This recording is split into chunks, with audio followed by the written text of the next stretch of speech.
नमस्कार। Luck society में जमाकर्ता के लिए बड़ी खुशखबरी सामने आई है। एजेंट के लिए भी खुशखबरी है। जल्द ही समाधान होने वाला है। लक का मामला कोर्ट में चल रहा है। बीच में उपस्थित हुआ हूं। दोस्तों, एक जानकारी आ रही है कि 15 करोड़ की बेनामी संपत्ति पर गिरेगी गाज।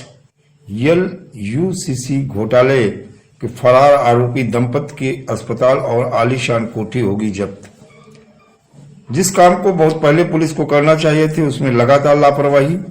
और जो ये 15 करोड़ की बात कर रहे हैं, इनके पास सैकड़ों करोड़ से भी ज्यादा की संपत्ति है और ये कम दिखाया जा रहा है। और मुझे लगता है कि पुलिस कहीं ना कहीं जो कार्रवाई तीव्रता के साथ करते, बहुत सारी चीजें ऐसी जो है खुद-बुद भी कर दी गई हैं।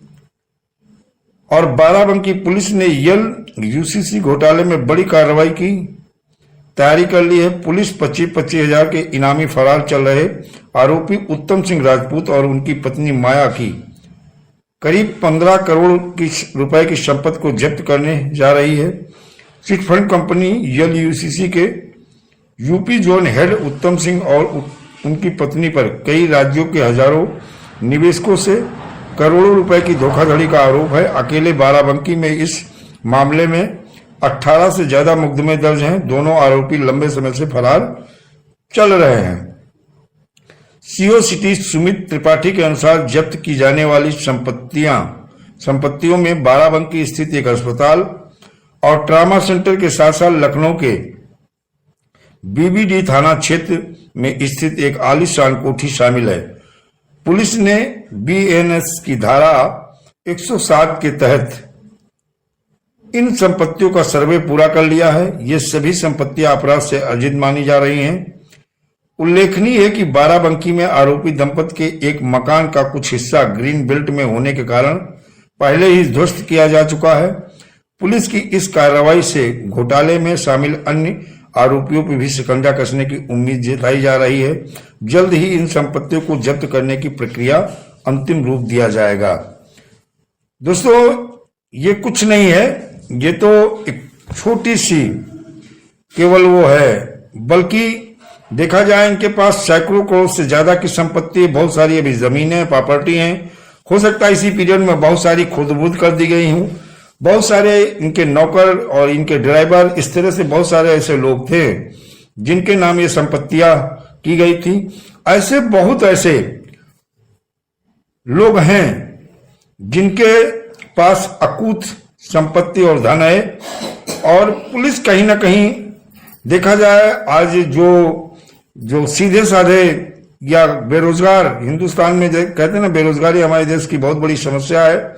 बहुत सारे जो बेरोजगार थे, विभिन्न चिटफंड कंपनी और क्रेडिट कोऑपरेटिव सोसाइटी के माध्यम से केंद्र और राज्य सरकार द्वारा रजिस्टर्ड कंपनी या सोसाइटी जो थी, इनमें रोजगार मुहैया कराया गया।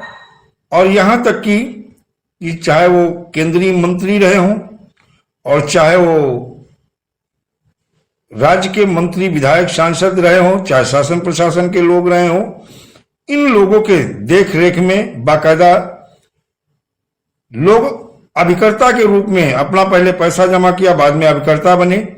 और अभिकर्ता बनने के बाद में इन्हीं कंपनी और सोसाइटियों के जो दफ्तर खोले गए, उनकी ओपनिंग और उनका फीता काटने में पुलिस प्रशासन से लेकर के मंत्री, विधायक, जैसे यूसीसी में भी देखा जाए, एक जो सोसाइटी का जिम्मेदार पर्सन डायरेक्टर था, केंद्रीय रक्षा मंत्री राजनाथ सिंह के साथ उनके फोटो और ये सारी चीजें, तो कहीं ना कहीं देखा जाए कि सरकार के बगैर, मैं तो ये कई ऐसे क्वेश्चन है जिनके जवाब सरकार से और उनकी अथॉरिटी से लेना है और जवाब तो देना पड़ेगा।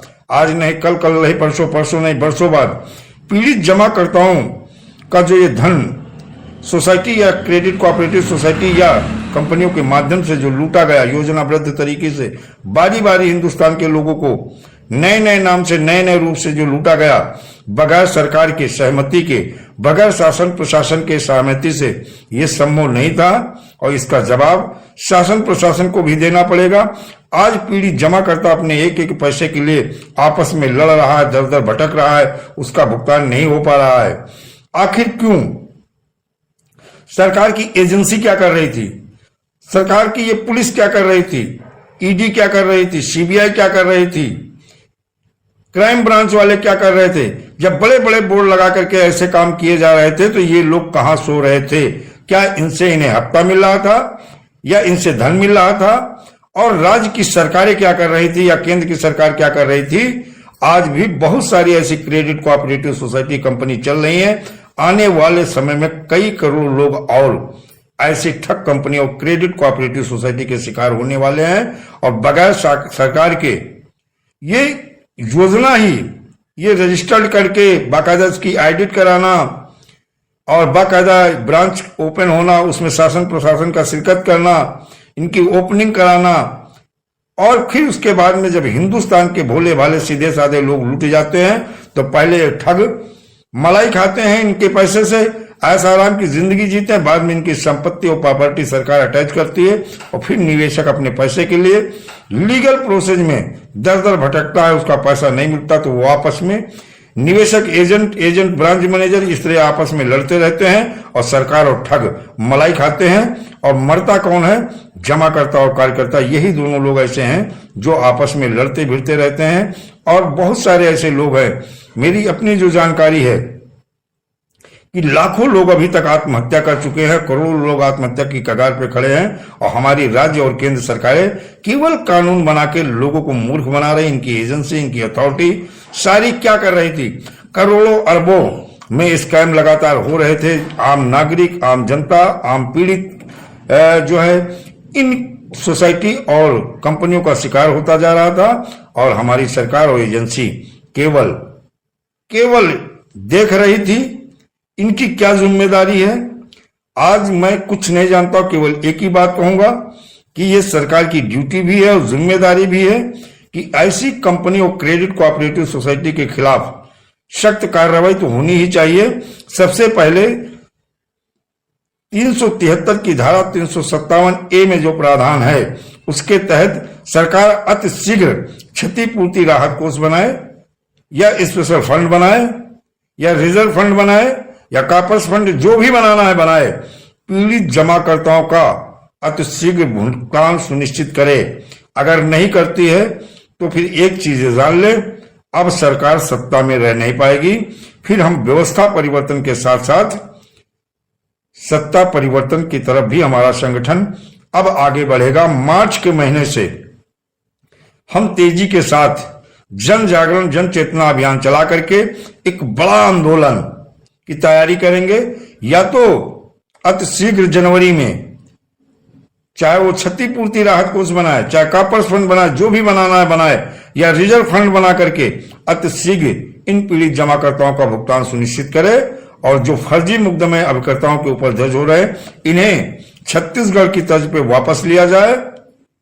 सरकार मेमोरेंडम बना करके हाईकोर्ट को सौंपे, हाईकोर्ट निचली अदालतों को आदेश दे और पुलिस प्रशासन को आदेश दे कि इनके ऊपर फर्जी मुकदमे जो पंजीकृत हो इन्हें वापस लिया जाए और पीड़ित जमाकर्ताओं का विधि सम्मत तरीके से अतिशीघ्र भुगतान सुनिश्चित कराया जाए। नहीं तो व्यवस्था परिवर्तन के साथ साथ हमारा संगठन अब सत्ता परिवर्तन की तरफ बढ़ेगा। अभी हम विरोध दर्ज करा रहे हैं, आने वाले समय में हम विरोध ही नहीं दर्ज कराएंगे बल्कि सरकार को बाध्य कर देंगे कि पीड़ित जमाकर्ताओं का भुगतान सुनिश्चित करे और या फिर अपनी कुर्सी छोड़े। जिम्मेदार लोग जो हैं, जो हमारे देश में ईमानदार लोग हैं, वो फिर सत्ता की तरफ भी बढ़ेंगे और व्यवस्था परिवर्तन की तरफ बढ़ेंगे। सरकार रोक नहीं पाएगी। दोस्तों